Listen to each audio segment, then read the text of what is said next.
آج سے 2 سال پہلے ایک انجان لڑکے سے میری فون پر دوستی ہو گئی۔ ہماری بات اکثر میسیج یا آڈیو کال پر ہوا کرتی تھی۔ ہم دونوں نے کبھی بھی ایک دوسرے کو نہیں دیکھا ہوا تھا۔ اس کا لہجہ اتنا پرسکون، اتنا خوش اخلاق، اتنا اچھا تھا کہ مجھے اس سے محبت ہو گئی۔ جب میں نے اس سے اپنی محبت کا اظہار کیا تو اس نے مجھے ہاں کر دی۔ بات کرتے کرتے ہم دونوں نے ایک دوسرے کو اپنی تصویریں شیئر کی۔ ایک دوسرے کو دیکھنے کے بعد ہماری محبت کی شدت اور بھی زیادہ بڑھ گئی تھی۔ 6 مہینے گزرنے کے بعد مجھے پتہ چلا کہ جو تصویریں اس نے مجھے بھیجی تھی وہ اس کی نہیں بلکہ اس کے کزن کی تھی۔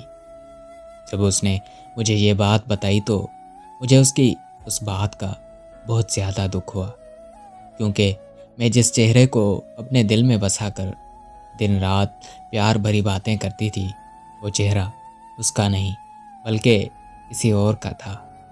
پھر اس کے بعد اس نے مجھے اپنی تصویریں بھیجی جو کہ مجھے پھر پسند نہیں آئی۔ میں نے اس سے بات کرنا مکمل طور پر بند کر دی۔ اس نے میری بہت زیادہ منتیں کی، میرے بہت زیادہ ترلے کیے، مجھ سے بہت زیادہ معافی مانگی، لیکن میں نے اسے معاف نہیں کیا اور اس کا نمبر بلاک کر دیا۔ کچھ عرصے کے بعد میں بہت زیادہ بیمار ہو گئی اور بہت زیادہ علاج کروانے کے باوجود بھی مجھے شفا نہیں مل رہی تھی۔ تو مجھے یہ لگنے لگا کہ شاید میں نے اس لڑکے کو معاف نہ کر کے اس کا بہت زیادہ دل دکھایا ہے، جس بات کی سزا مجھے اللہ پاک ابھی تک دے رہا ہے۔ میں نے اسے ان بلاک کر کے اس سے معافی مانگی۔ اس نے جیسے ہی مجھے معاف کیا اس کے بعد میں جلدی ٹھیک ہو گئی۔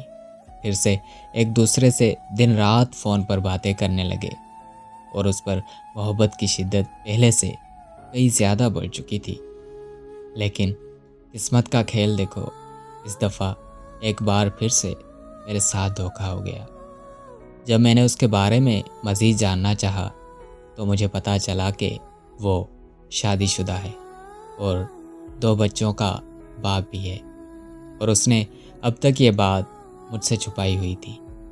لیکن وہ نہیں جانتا، اسے اس بات کا نہیں پتہ کہ مجھے اس کی شادی کا پتہ چل چکا ہے۔ اس کے اس دھوکے نے مجھے اندر سے بالکل توڑ کر رکھ دیا تھا۔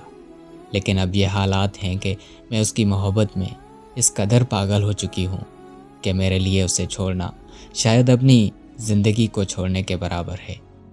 اب یہ بات تو حقیقت ہے کہ میں اب خود کی نہیں رہی بلکہ دل و جان سے اس کی ہو چکی ہوں۔ میں نے اپنا سب کچھ، اپنی عزت، اپنا دل و جان، سب کچھ اس کو سونپ دیا ہے۔ وہ جو چاہے میرے ساتھ کر سکتا ہے۔ وہ چاہے تو مجھے دوسری بیوی بنا لے یا پھر اپنے ہاتھوں سے میرا گلا دبا کر مجھے مار دے، کیونکہ اب اس کے بغیر زندگی کی ایک سانس بھی مجھے گوارا نہیں ہے۔